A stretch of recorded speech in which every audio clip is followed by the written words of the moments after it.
అందరికీ praise the lord. ప్రభు అయిన యేసుక్రీస్తు నామములో మీ అందరికీ శుభములు తెలియజేస్తున్నాను. ప్రియమైన దేవుని బిడ్డలారా, అందరూ బాగున్నారా?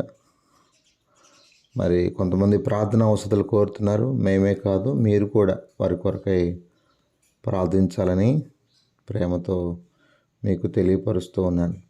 మనం ఒకరి కొరకొకరు తప్పగా ప్రార్థన చేసుకోవడం ఎంత మంచిదంటారు. సరే, ఈ సమయంలో ద్వితీయోపదేశకాండము 33వ అధ్యాయము 27వ వచనం చదువుతున్నాను. మొదటి భాగం. శాశ్వతుడైన దేవుడు నీకు నివాస స్థలము. శాశ్వతుడైన దేవుడు నీకు నివాస స్థలం.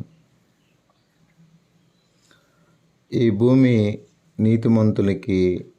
నీతిమంతుడు ఉండటానికి నివాసయోగ్యమైన స్థలము కాదు.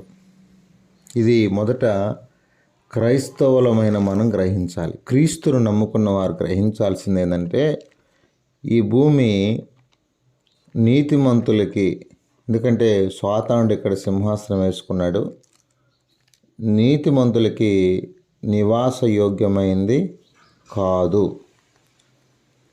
హెబ్రీలకు రాసిన పత్రిక స్పష్టంగా రాస్తుంది. ఏమని రాస్తుంది? హెబ్రీ 11:38 అడవులలోనూ కొండల మీదను గుహల్లోనూ సొరంగములలోనూ తిరుగులాడుచు సంచరించిరి, అట్టి వారికి ఈ లోకము యోగ్యమైనది కాదు.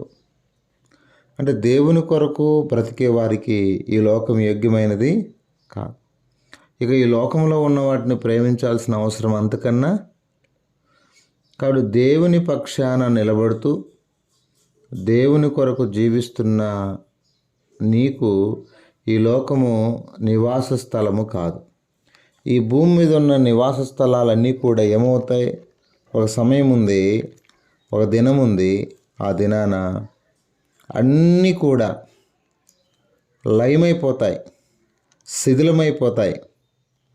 అందుకే కొరింథీ పత్రికలో భక్తుడు చాలా అద్భుతంగా కొరింథీలకు రాసిన 2వ పత్రిక 5వ అధ్యాయం, భూమి మీద మన గుడారమైన ఈ నివాసము శిథిలమైపోయినను చేతి పని కాక దేవుని చేత కట్టబడినదియు నిత్యమునై ఉన్నదైన నివాసము పరలోకమందు మనకున్నదని ఎరుగుదుము. నిత్యమైనదియునైన నివాసము. కాబట్టి దేవుని దగ్గరే నిత్య నివాసం ఉంది. దేవుడే మనకు నిత్య నివాసము. ఈ భూమి మీద చూడండి, ఇప్పుడు అస్సాంలో కూడా చూస్తుండగానే ఎంతోమంది జల సమాధి అయిపోతున్నారు. ఎన్నో ప్రాంతాల్లో భయంకరమైన తుఫాను, భయంకరమైన పరిస్థితులు. అర్థమవుతుందా? చూస్తుండగానే సునామీలు, చూస్తుండగానే భయంకరమైన ప్రకృతి వైపరీత్యాలు మనం చూస్తున్నాం. అంటే శాశ్వతుడైన దేవుడు మనకు నివాస స్థలముగా ఉండాలి. మీకు అర్థమవుతుంది అనుకుంటున్నాను. శాశ్వతుడైన దేవుడు, ఆ దేవుడు, ఎందుకంటే ఆయన శాశ్వత లక్షణాలు ఉన్నాయి. ఆయన శాశ్వతుడని చెప్పడానికి ఆయనలో గొప్ప లక్షణాలు ఉన్నాయి. ఆయనలో ఉన్న శాశ్వతమైన లక్షణాలు ఏమనుకుంటున్నారు? ఇర్మియా గ్రంథం 31:3 ఆయన శాశ్వతమైన ప్రేమ కలిగిన వాడు.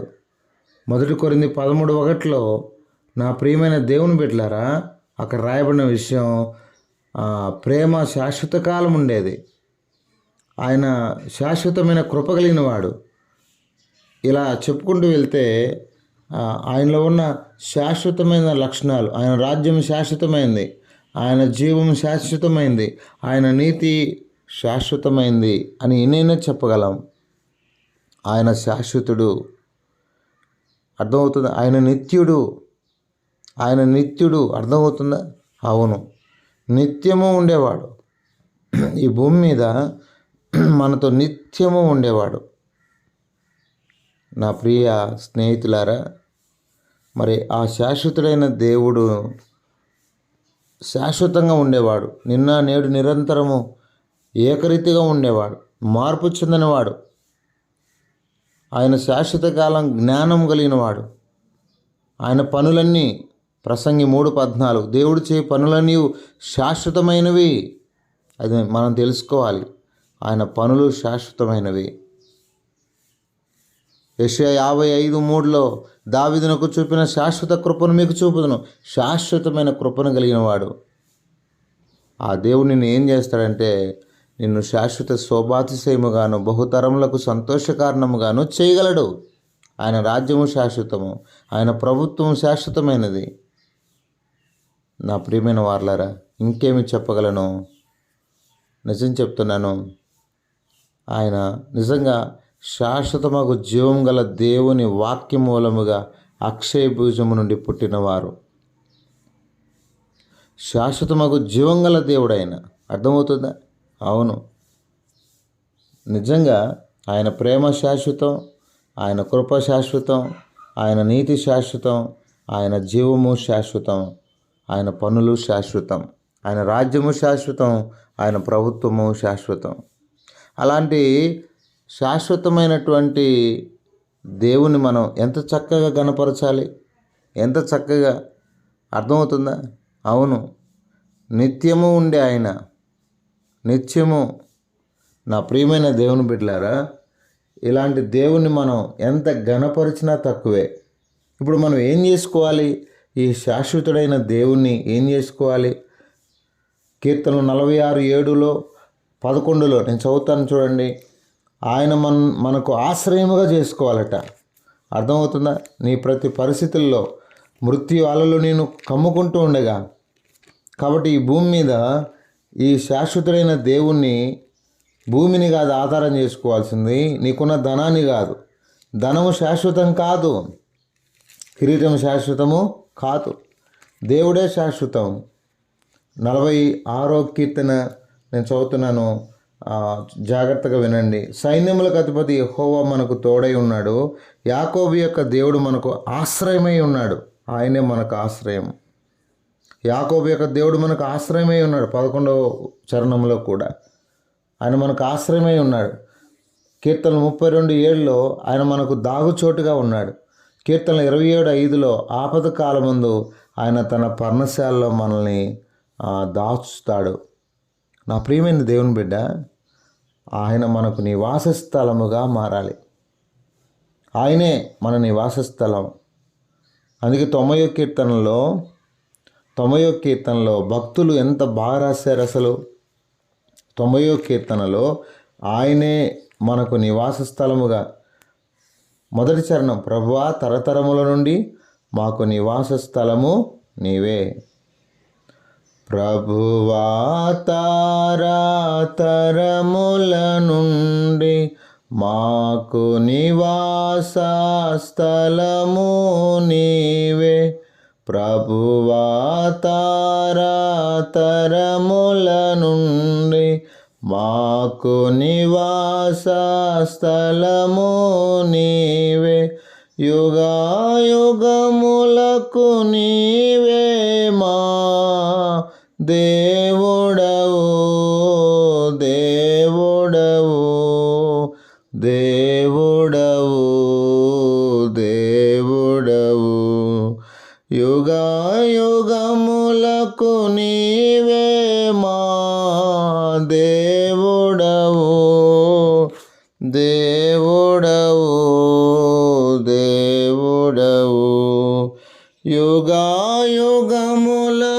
నీవే మా దేవుడవు, దేవుడవు, దేవుడవు. ప్రియమైన దేవుని బిడ్డలారా, తరతరములకు యుగయుగములకు ఆయన మన నివాస స్థలము, మన దేవుడండి. ఈరోజు వచ్చిన దేవుడు కాదు, అర్థమవుతుందా? తరతరములకు యుగయుగములకు ఆయనే మన దేవుడు, ఆయనే మన ఆశ్రయము, ఆయనే మన దాగుచోటు, ఆయనే మన పర్ణశాల. ఆయనే ఇశ్రాయేలును ఐగుప్తులో నుంచి తీసుకొని వచ్చేటప్పుడు ఎంత దాచాడు, ఎంత చుట్టూ కాపుదలగా ఎలా ఉన్నాడు. కాబట్టి శాశ్వతుడైన దేవుడే మనకు నివాస స్థలం. ఒకసారి నిజంగా నా జీవితంలో జరిగిన కొన్నిసార్లు ప్రతికూల పరిస్థితులు మన జీవితంలో జరుగుతూ ఉంటాయి. ఎటు చూసినా భయంకరమైన పరిస్థితులు మన చుట్టూ ఆవరించి ఉంటాయి. నా ప్రియ స్నేహితులారా, దేవుని బిడ్డలారా, సేవకులారా, పరిశుద్ధులారా, నిజంగా అది కరోనా టైం, సెకండ్ వేవ్ జరుగుతుంది. క్షమించండి, మొదటి వేవే జరుగుతుంది. ఆ పరిస్థితుల్లో నాకు అప్పుడే కొత్తగా వివాహమైంది. ఆ సెకండ్ వేవ్ అండి, క్షమించండి, సెకండ్ వేవే. కొత్తగా వివాహమైంది. ఆ పరిస్థితులు ఎలా ఉన్నాయంటే, మా ఇల్లు అప్పటికే పడగొట్టి ఉన్నాం. అది 2021 సంవత్సరం. గతంలో మా ఇల్లు చాలా ఇబ్బందిగా ఉండేది. అసలు నిజం చెప్పాలంటే ప్రియమైన దేవుని బిడ్డలారా, నిజంగా చెప్పాలంటే అసలు ఇంట్లో ఉండడానికి వీలుండేది కాదు. ఎప్పుడు పడిపోద్దో తెలియదు, ఎప్పుడు ఏమవుతుందో తెలియదు. అలాంటి పరిస్థితి అన్నమాట. అలాంటి పరిస్థితి. నిజంగా ఒక రెంట్ హౌస్ తీసుకున్నాం. నిజంగా మా పరిస్థితులు ఎలా ఉన్నాయంటే, ప్రభువా ఏంటి పరిస్థితులు? నాకు కొత్తగా పెళ్ళయింది కదా, మా భార్యకి ఇద్దరికి కరోనా వచ్చింది. ఎక్కడుండాలో అర్థం కావట్లేదు. అర్థమైంది. అమ్మోళ్ళు వృద్ధాప్యంలో ఉన్నారు, చెల్లెళ్ళు కూడా మా దగ్గరే ఉన్నారు, బావ చెల్లి మా దగ్గరే ఉన్నారు. ఈ పరిస్థితుల్లో ఏం చేయాలో అర్థం కాని పరిస్థితి. ఒకవైపు ఈ ఇల్లు కొంతవరకు కట్టాము, సొంత ఇల్లు, ఇది ఆగిపోయింది. ప్రభు ఏంటి, ఎక్కడుండాలి ఏంటి? అమ్మోళ్ళేమో అడవిలోనే ఉన్నారు గొర్రెల దగ్గర, బావోళ్ళేమో ఈ కొత్త కడుతున్న ఇంటి దగ్గర ఆ బయట వీధిలో పడుకున్నారు. చిన్నపిల్లలు ఉన్నారు వాళ్ళకి. ఇక మేమేమో ఆ రెంట్ హౌస్లో నేను నా భార్య ఉన్నాం. ఈ పరిస్థితుల్లో ఎంతో దిక్కుతోచిన పరిస్థితి. ఏంటి ఏమవుద్దో తెలియదు. ఒకవేళ ముసలి వాళ్ళకి ఏమన్నా అయిందనుకోండి, మా పరిస్థితి అంతా తారుమారైపోద్ది. ఇల్లు లేదు, ఏం లేదు, ఇది మధ్యలోనే ఆగిపోయింది. కాబట్టి శాశ్వతుడైన దేవుడే మనకు. ఇక ఎంతో నిరాశలో ఉన్నాను నేను. ఈ వాగ్దానం ద్వారా దేవుడు నాతో మాట్లాడినాడు. బాగా నిరాశలో బాధపడుతుండగా ప్రభు ఇంతకు ఉండటానికి ఇల్లైనా ఉంటుందా లేదో, ఎందుకంటే కరోనా టైం ఎవరు ఇళ్లలోకి కూడా రానిచ్చే పరిస్థితి లేదు. ఆ ప్రతికూల పరిస్థితుల్లో, ఆ భయంకరమైన పరిస్థితుల్లో, ఎటు తోచని పరిస్థితుల్లో దేవుడు మాట్లాడిన మాట, శాశ్వతుడైన దేవుడు నీకు నివాస స్థలం, భయపడద్దు. ఒక వాగ్దానం నాతో దేవుడు మాట్లాడినాడు. ఇది ఖచ్చితంగా నిజం. ఆ శాశ్వతుడైన దేవుడు లేకపోతే ఈరోజు నేను ఏమైపోయావో తెలియదు. ఆ శాశ్వతుడైన దేవుడు అద్భుతంగా నా జీవితాన్ని మలుపు తిప్పుతూ, వృద్ధాప్యంలో నా తల్లిదండ్రులు ఏమవుతూ నేనేం చేయగలను? నేను సేవకుని ఏం చేయగలను? అర్థమవుతుందా? ఒకవైపు కొత్తగా వివాహం అయింది, ఎన్నో సమస్యల మధ్య వెళ్తున్నాం. మరొక వైపు కరోనా పాజిటివ్ అయింది ఇద్దరికి. తల్లిదండ్రులు చూస్తే వృద్ధాప్యంలో ఉన్నారు. ఇలా చూస్తే అన్ని రకరకాల పరిస్థితులు. నా ప్రియమైన దేవుని బిడ్డలారా, మనం గుర్తుపెట్టుకుందాం, శాశ్వతుడైన దేవుడే మనకు నివాస స్థలము. ఆయనే మనల్ని ఆదరించేవాడు. ఈరోజు చక్కగా ఉండటానికి ఈ భూమి మీద అనేక మంది పరిశుద్ధులను ఆదరించడానికి మరి ఒక చిన్న గృహాన్ని కూడా ప్రభు నాకు ఇచ్చాడు. ఎందుకు చెప్తున్నానంటే, అనేక మంది పరిశుద్ధులు వచ్చిపోవడానికి, లేదు నా కోసం కాదు. కాబట్టి దేవుని బిడ్డలారా, ఆయనే మనకు నివాస స్థలం, ఆయనే మనకు సమస్తాన్ని. అందుకే అక్కడ 33వ ద్వితీయోపదేశకాండం 33లో ఏం రాస్తుందంటే, మనం నిర్భయముగా నివసించవచ్చు.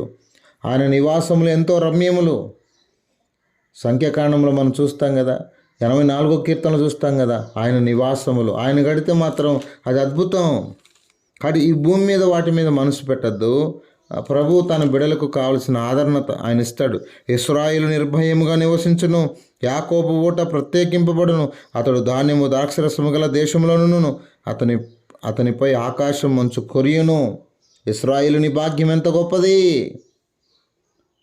దేవుడు ఎలాంటి వాడంటే 26, యెషూరును దేవుని పోలిన వాడెవడునూ లేడు. ఆయన నీకు సహాయము చేయుటకు ఆకాశవాహనుడై వచ్చును. ఆయన నాకు సహాయం చేయడానికి, నిజంగా నా కుటుంబాన్ని ఆదరించడానికి, తల్లిదండ్రులు అడవిలో, చెల్లి బావ వీధిలో, మేమేమో ఇంట్లో ఎంత బాధపడ్డామంటే, ఏంటి ప్రభు ఈ పరిస్థితులు? ఆయనే మాకు నివాస స్థలం అయ్యాడు. ఆయనే మమ్మల్ని ఆదరించాడు. ఆయన మా దాగుచోటయ్యాడు, మా పర్ణశాలగా మారాడు, మా ఆశ్రయంగా మారాడు. చాలదండి ఇది. ఈ భూమి మీద ఇది మాత్రం నేను గొప్పగా చెప్పుకోగలను. ఆయన నా ఆశ్రయము, ఆయన నా దాగుచోటు, ఆయన నా పర్ణశాల అని నేనైతే గట్టిగా చెప్తున్నాను. రండి ప్రార్థన చేసుకుందాం. పరిశుద్ధుడైన తండ్రి, కృపగల దేవ, నిన్ను స్తుతిస్తున్నాను. ఈ సమయంలో నువ్వు ఇచ్చిన గొప్ప అవకాశం బట్టి స్తుతిస్తున్నాను. మా ప్రియుల కుటుంబాలు దీవించము, ఆశ్రదించము, అందరిని కూడా దీవించు. ప్రార్థన అవస్థ కలిగిన వారిని కూడా దీవించము. హానోకు ప్రజలను కూడా మీరు స్వస్థపరచము. మా ప్రియుల కుటుంబాలను మీరు ఆశీర్వాదకరంగా చేయండి.